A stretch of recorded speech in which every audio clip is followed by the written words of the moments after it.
রোজ সকালের মতো আজও উপস্থিত হয়েছি উন্নত কৃষি প্রযুক্তির বার্তা নিয়ে। সকলকে স্বাগত জানিয়ে শুরু করছি আজকের অন্নদাতা। অর্কিড মানে হলো বৈচিত্র্যপূর্ণ গাছ, যার ফুলের বাহার সকলকেই মুগ্ধ করে।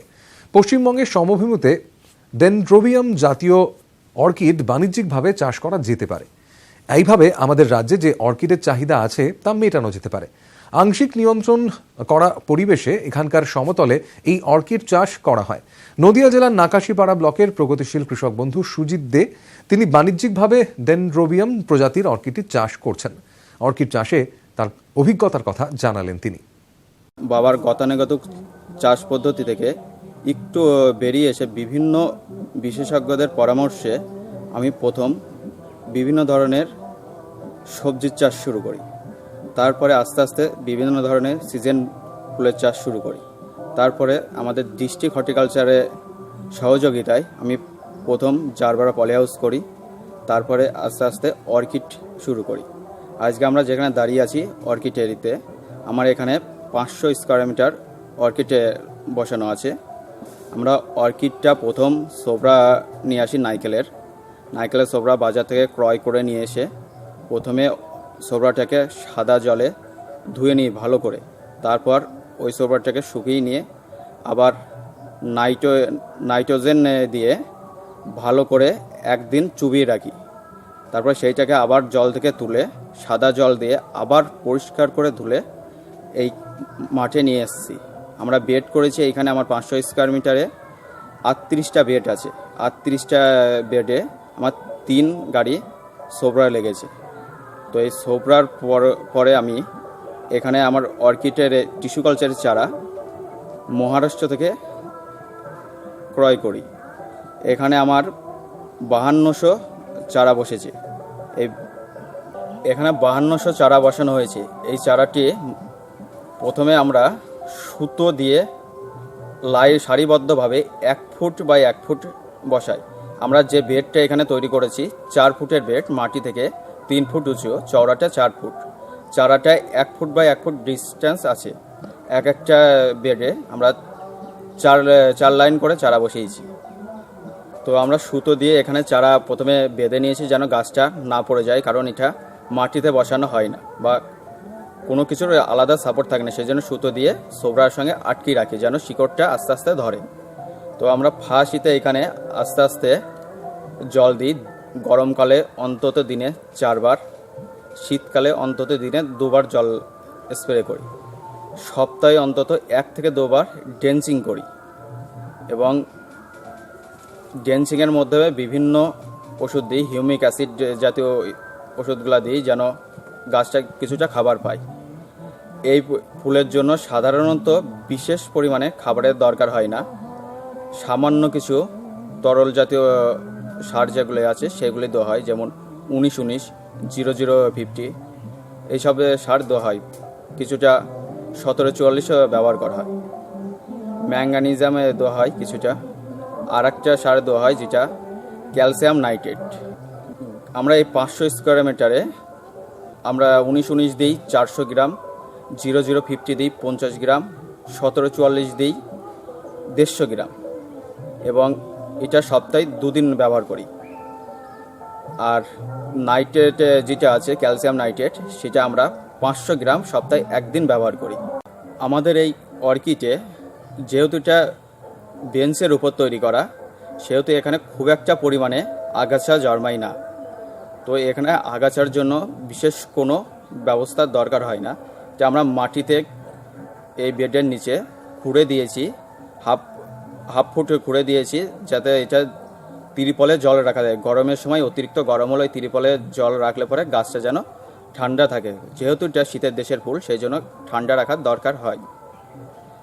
আমাদের এইখানে আমরা ফার্স্ট যখন বসাই তার অন্তত 3 মাস পর থেকে স্টিক আসে গাছে। প্রথমে একটা স্টিকে একটা গাছে একটা করে স্টিক আসে, 3-4টে পার স্টিকে ফুল থাকে। এটা 1 বছরের পরে একটা স্টিক থেকে আমরা 3টে বা 4টে করে অ্যাভারেজ 3টে করে আমরা ফুল পাচ্ছি এবং ফুলের সংখ্যা পার স্টিকে প্রায় 5টা থেকে 6টা, কোনটা 7টা 8টাও আসছে।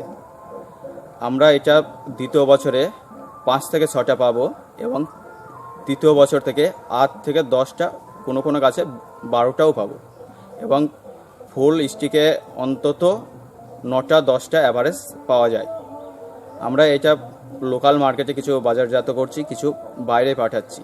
আমরা পার ফুলে যেগুলো একদম ছোটো স্টিক সেগুলো 10 টাকা, যেগুলো মাঝারি সেটা 15 থেকে 20 টাকা, এবং তার থেকে বড় হলে 25 টাকাও পাইকারি রেটে বিক্রি করছি।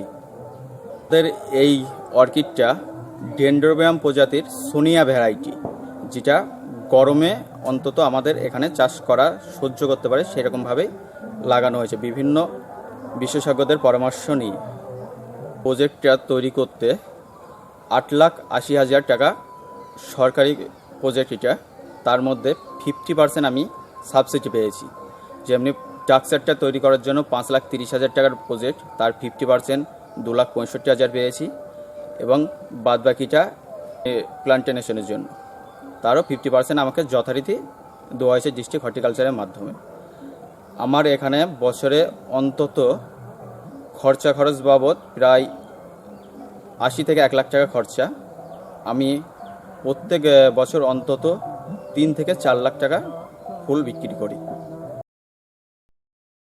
বিরতির পর ফিরে এলাম অনুষ্ঠানে।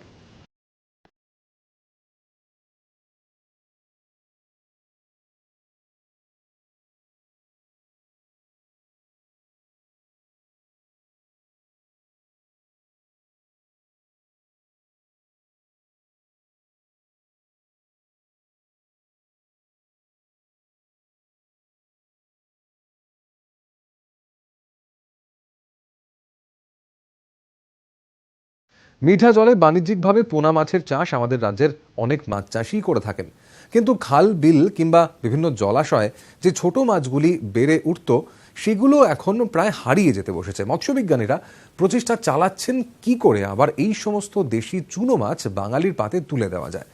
মিঠা জলের দেশি চুনো মাছ এবং পুকুরের ঋতুভিত্তিক বিভিন্ন পরিচর্যার বিষয়ে একজন চাষির কি কি করণীয় সে বিষয়েই বললেন নদিয়া জেলায় অবস্থিত মিঠা জল মৎস্য গবেষণা কেন্দ্রের সহ মৎস্য অধিকর্তা শ্যামল কুমার ঘোষ।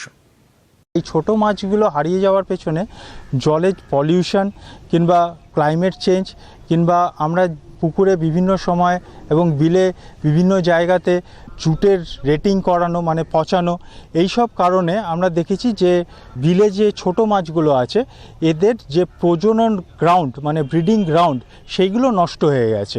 তো এই কারণে বিলে এখন ছোট মাছ বেশি পাওয়া যায় না। প্রত্যেকটা বিলে সেখানে ছোট ছোট পেন করে 100টা ট্যাংরা কিংবা 100টা মোরলা এরকমভাবে স্টক করে পরে দেখেছি যে কি পরিমাণে মাছ আমরা নেটিংয়ের সময় পেয়েছি।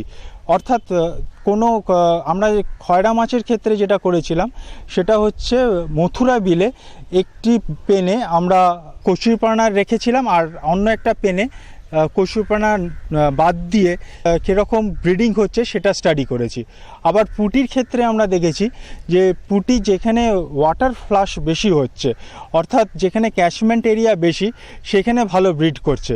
এইভাবে আমরা বিভিন্ন ধরনের হ্যাবিট্যাট মডিফিকেশন করে ছোট মাছগুলো তাদের প্রজনন আমরা স্টাডি করেছি। যেটা দেখেছি কি যে ছোট মাছ খয়রা কিংবা পুঁটি মোরলা এইসব মাছগুলো পুকুরেও ব্রিড করানো সম্ভব। খয়রা মাছের ক্যাপটিভ ব্রিডিং করিয়েছি। ব্রিডিং বিভিন্ন পদ্ধতিতে করানো যায়। একটা হচ্ছে ইনডিউসড ব্রিডিং, যেখানে আমরা ইঞ্জেকশন দিয়ে ব্রিডিং করানো হয়। আর ক্যাপটিভ ব্রিডিংয়ের কনসেপ্টটা হচ্ছে হ্যাবিট্যাট মডিফিকেশন করে ব্রিডিং করানো। পুজোর আগে স্টক করেছিলাম এবং এইখানে 500 পিসের কাছাকাছি খয়রা মাছ স্টক করা হয়েছিল। এইখানে ট্যাঙ্কের সাইজটা 8 কাটার থেকে 10 কাটার মতন সাইজ হবে ট্যাঙ্কের সাইজ। সেখানে আমরা দেখেছি যে খয়রা দুবার ব্রিডিং করে এবং এই ব্রিডিংটাকে আমরা বলি ব্যাচ ব্রিডিং। একটা ব্রিডিং করেছে সেটা হচ্ছে গিয়ে বর্ষার সময়, আর দ্বিতীয় যে ব্রিডিংটা করেছে সেটা হচ্ছে গিয়ে পুজোর সময়। এখানে দুবার ব্রিডিং করেছে খয়রা এবং সেখানে আমরা নেটিং করে যেটা ফিগারটা পেয়েছি সেটা হচ্ছে প্রথম ব্রিডিংয়ে প্রায় 800-র কাছাকাছি খয়রা মাছ পেয়েছিলাম এবং দ্বিতীয় যে ব্রিডিং করেছে সেখানেও আমরা 800 থেকে 1000-এর কাছাকাছি খয়রা মাছ পেয়েছিলাম। 1 কেজি খয়রা মাছের দাম বাজারে 300 থেকে 350 টাকা। তো সেক্ষেত্রে একটি 10 কাঠা পুকুর থেকে আমরা যদি 800 পিস খয়রা মাছ পাই, তাহলে একটা 10 কাঠা পুকুর থেকে প্রায় 30 থেকে 40 হাজার টাকা রোজগার করতে পারবে। আপনি আইএমসি যখন ছাড়বেন 3:4:3 যে রেশিওতে ছাড়া হয় সেই রেশিওতে ছাড়বেন, তাতে আপনার আইএমসির যে প্রোডাকশন তার কোনো ক্ষতি হবে না। আমরা বাইরের থেকে যে খাবারটা দিচ্ছি সেটা হচ্ছে দানাদার খাবার। সেই দানাদার খাবার আমরা আইএমসির ক্ষেত্রে প্রথমে 2mm খাবার ব্যবহার করি। যখন মাছটা বড় হতে শুরু করে তখন আমরা খাবারের সাইজটা একটু বাড়িয়ে দিই, সেটা আমরা 4mm পর্যন্ত ব্যবহার করতে পারি। পুকুরের জলের পিএইচ 7.5 থেকে 8.5 রাখার জন্য চুন ব্যবহার করেছি, এবং চুন বিঘা প্রতি আমরা 40 কেজি করে ব্যবহার করেছি। পরবর্তী প্রত্যেক মাসে 10 থেকে 15 কেজি করে চুন আমরা বিঘা প্রতি ব্যবহার করেছি। এবারে চুন ব্যবহার করার আগে আমাকে জলের যে পিএইচটা আছে সেটা জেনে তারপরে আমি চুন ব্যবহার করেছি। এটা আমার একটা খরচ ছিল। আর দ্বিতীয় খরচ হচ্ছে আমরা এইখানে 2mm খাবার ব্যবহার করেছি, কিন্তু যারা পুকুরে চাষ করবেন তারা যদি 2mm খাবার পুকুরে দানা খাবার ব্যবহার না করতে পারেন, তাহলে তারা যে কিচেন ওয়েস্টটা আছে সেই কিচেন ওয়েস্টটাও ব্যবহার করতে পারবেন। তাহলে তাদের খাবারের আলাদা কোনো খরচ হবে না। 500 পিস খয়রা মাছ ছাড়েন, তাহলে একটা ব্রিডিংয়ের পর তার সেখান থেকে আইএমসি বাদ দিয়ে 10,000 টাকার ইনকাম হবে। পুকুর তৈরি করতে আইএমসির জন্য, মানে রুই কাতলা মৃগেলের জন্য যেরকমভাবে আমরা পুকুর তৈরি করি, ছোট মাছের ক্ষেত্রেও একইভাবে আমাকে পুকুর তৈরি করে নিতে হবে। অর্থাৎ প্রথমে আমাকে আগাছাগুলো পরিষ্কার করে নিতে হবে, তারপর সেখানে যদি কোনো আমাছা থাকে, অর্থাৎ কার্নিভোরাস কোনো যদি ফিশ থাকে, মাছ থাকে, তাহলে সেটাকে মেরে ফেলতে হবে। তারপরে আমরা যেরকমভাবে চুন দিয়ে জলের পিএইচ ঠিক করে নিস, একইভাবে আমরা এখানেও প্রথম যখন পুকুর তৈরি করব বিঘা প্রতি 40 কেজি চুন ব্যবহার করে পুকুর তৈরি করে নেব। তারপর প্রত্যেক মাসে পিএইচ দেখে 10 থেকে 15 কেজি করে বিঘা প্রতি চুন ব্যবহার করব। এইখানে জলের গভীরতা 1 থেকে 1.5 মিটার থাকে। বর্ষাকালে জলের গভীরতাটা একটু বেড়ে যায়, অন্য সময় 1 মিটারের কাছাকাছি জলের গভীরতা থাকে। জলের গভীরতা যদি কম হয় তাহলে পর জলের টেম্পারেচারটা বেড়ে যায়, তখন আমরা অন্য পুকুর থেকে পাম্প করে সেখানে জলের ব্যবস্থা করে দিই, যাতে জলের টেম্পারেচারটা, যেটা আমরা মাছ চাষের জন্য উপযোগী, 25 থেকে 32 ডিগ্রি সেন্টিগ্রেড থাকে।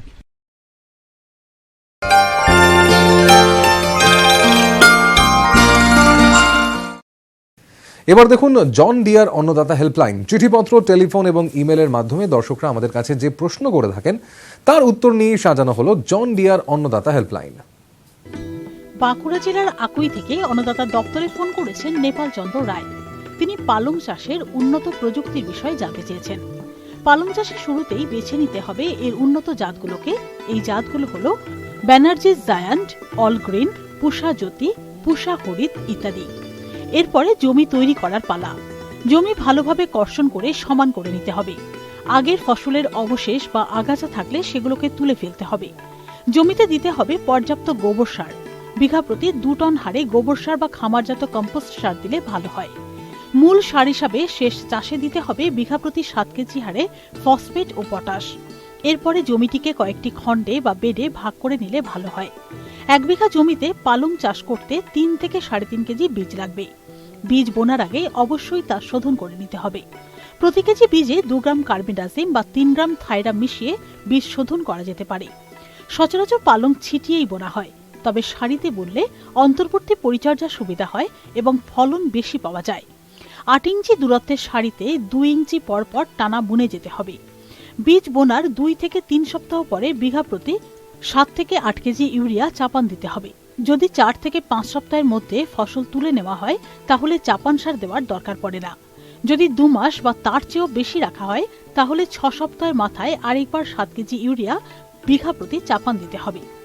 ফসলের মেয়াদকাল অনুযায়ী পালং চাষে বিঘা প্রতি 25 থেকে 40 কুইন্টাল পর্যন্ত ফলন পাওয়া যেতে পারে। বিঘা প্রতি খরচ হয় 8 থেকে 10,000 টাকা, আর লাভ নির্ভর করে কোন সময় তা বাজারজাত করা হবে তার উপরে। শীত মৌসুমের শুরুতে বা অন্য সময়ে পালংয়ের দাম থাকে বেশ চড়া। তাই প্রগতিশীল কৃষকেরা এই বেশি দামের সময়টাতেই ধরতে চেষ্টা করেন। তবে প্রাক শীতে বা বর্ষাকালে পালং চাষের বেশ সমস্যা রয়েছে। বেশি বৃষ্টির কারণে ফসলের ক্ষতি হতে পারে। সেক্ষেত্রে কম খরচের পলি টানেলে পালং চাষ করা যেতে পারে। একথা বলার অপেক্ষা রাখে না যে পলি টানেলে পালং চাষ করলে উৎপন্ন শাকের গুণমান ভালো হয় এবং এই শাক বেশি দামে বিকোয়। আবার ফিরে এলাম অনুষ্ঠানে।